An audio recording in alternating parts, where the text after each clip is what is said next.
హైదరాబాద్ సిటీకి చాలా మంది కమిషనర్లు వస్తూ ఉంటారు, పోతూ ఉంటారు. కానీ కొత్తకోట శ్రీనివాస్ రెడ్డి వాళ్ళలా కాదు. వేరే లెవెల్, వెరీ స్పెషల్. తప్పు చేస్తే తాట తీస్తున్నారు. నేరగాళ్ల ఒంట్లో వణుకు పుట్టిస్తున్నారు. నికార్సైన పోలీస్ ఆఫీసర్కు నిలువుటద్దంలా కనిపిస్తున్నారు. కొత్త ప్రభుత్వంలో సరికొత్త అవతారంలో సిపి తీసుకుంటున్న డేరింగ్ అండ్ డాషింగ్ డెసిషన్స్తో సంచలనాలు నమోదు చేస్తున్నారు.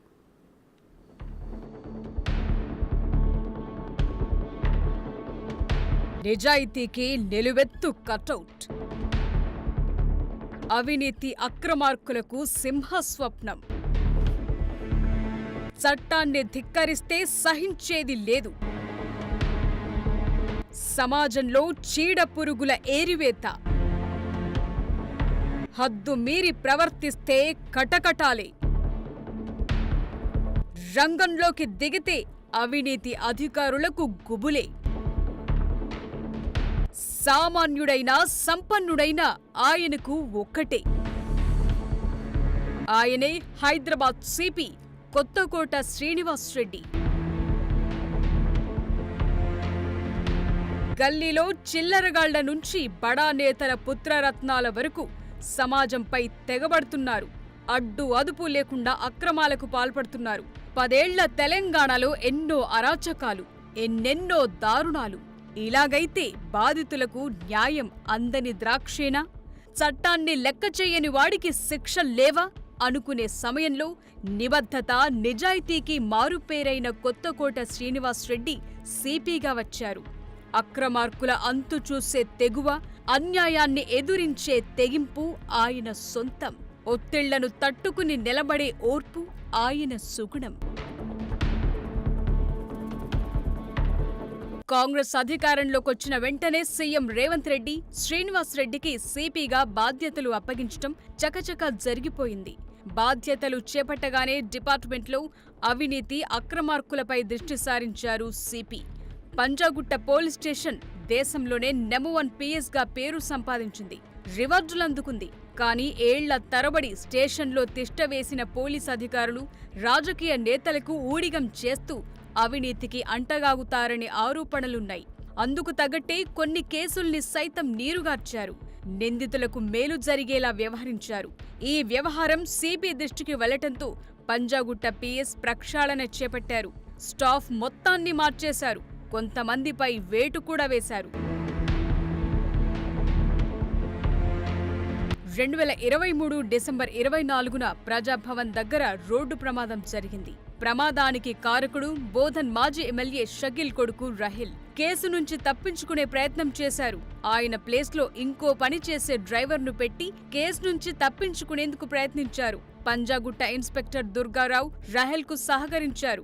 ఈ వ్యవహారమంతా బయటపడింది. సిపి శ్రీనివాస్ రెడ్డి రంగంలోకి దిగారు. కేసును west zone DCP Vijay Kumar కు అప్పగించారు. ఆయన దర్యాప్తులో నిజామాబాద్ ఇన్స్పెక్టర్ ప్రేమ్ కుమార్ పంజాగుట్ట ఇన్స్పెక్టర్ దుర్గారావుకు కాల్ చేసి రహెల్ను కేసు నుంచి తప్పించాలని డీల్ మాట్లాడుకున్నట్టు తేలింది.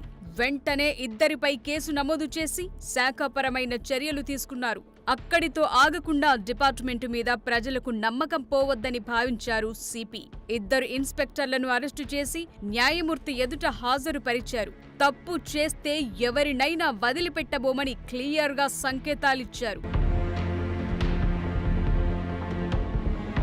ఈ కేసులో పోలీసులు చేసిన తప్పునకు తగిన శాస్తి జరిగింది. కానీ నేరం చేసిన రహెల్ దుబాయ్లో తలదాచుకున్నాడు. హైకోర్టును ఆశ్రయించి విచారణకు హాజరు కాలేదు. సిపి శ్రీనివాస్ రెడ్డి మాత్రం రహెల్ను జైలుకు పంపేదాకా వదల్లేదు. న్యాయపరంగా ముందుకెళ్లారు. తప్పు చేసినోడు ఎంతటి వాడైనా వదలొద్దని డిసైడ్ అయ్యారు. రహేల్ తనంతట తాను లొంగిపోయేలా చేశారు. మాజీ ఎమ్మెల్యే షకీల్ తన కొడుకును కేసు నుంచి తప్పించేందుకు శత విధాలా ప్రయత్నించినా సిపి ముందు అవేమీ పనిచేయలేదు. ఈ కేసును సీరియస్ గా తీసుకోవటంతో రహేల్ కటకటాలకు ప్రాప్తించాయి. తప్పు చేసిన వాడు సంపన్నుడైనా సామాన్యుడైనా చట్టం నుంచి తప్పించుకోలేరని వార్నింగ్ ఇచ్చారు సిపి శ్రీనివాస్ రెడ్డి.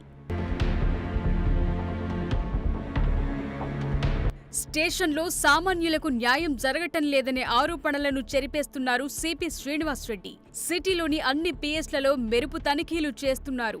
అవినీతి పోలీసులకు చుక్కలు చూపిస్తున్నారు. తప్పు చేస్తే ఎవరిని సహించేది లేదని తేల్చి చెబుతున్నారు. పేరుకుపోయిన పెండింగ్ కేసులను తవ్వి తీస్తున్నారు. అలసత్వం వహించిన పోలీస్ అధికారులపై యాక్షన్ తప్పదని హెచ్చరిస్తున్నారు.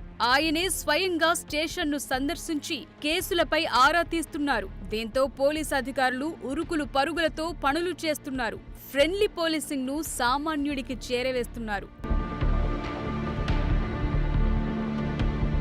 తెలంగాణను ఊపేస్తున్న ఫోన్ ట్యాపింగ్ కేసును సిపి సీరియస్ గా తీసుకున్నారు. ప్రజలకు అండగా ఉండాల్సిన పోలీసులు వారి వ్యక్తిగత గోప్యతకు భంగం కలిగిస్తూ చేసిన ట్యాపింగ్ వ్యవహారంపై అక్రమార్కుల్ని వేటాడుతున్నారు.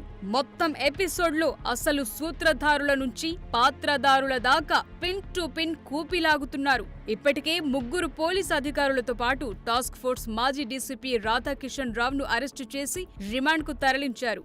కస్టడీలో నివ్వెరపోయే నిజాలు బయటకొస్తుండటంతో వాటి ఆధారంగా మరిన్ని అరెస్టులు చేయటానికి సిద్ధమవుతున్నారు. ట్యాపింగ్ లో పాలు పంచుకున్న వారందరికీ నోటీసులు ఇచ్చేందుకు ప్లాన్ చేస్తున్నారు. ఫోన్ ట్యాపింగ్ వ్యవహారంలో చాలా మంది కీలక రాజకీయ నేతల హస్తమున్నట్టు బయటపడుతుండటంతో సిపి ఈ కేసును ప్రతిష్టాత్మకంగా తీసుకున్నారు.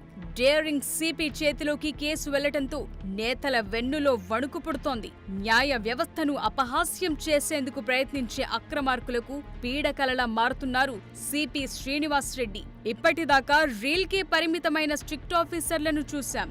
ఇప్పుడు రియల్ ఆఫీసర్ను చూస్తున్నామని నగర ప్రజలు చెబుతున్నారు. బాధ్యతలు తీసుకుని 3 నెలలు గడవక ముందే సంచలనాలు సృష్టిస్తుండటంతో ప్రశంసలు కురిపిస్తున్నారు. కాంగ్రెస్ ప్రభుత్వం ఏర్పాటు కాగానే హైదరాబాద్ సిపిగా కొత్తకోట శ్రీనివాస్ రెడ్డిని నియమించారు సీఎం రేవంత్ రెడ్డి. ఓ ఉన్నతాధికారి నిజాయితీగా స్ట్రిక్ట్గా పనిచేస్తే పోలీస్ పవర్ ఎలా ఉంటుందో చూపిస్తున్నాడు కొత్తకోట శ్రీనివాస్ రెడ్డి.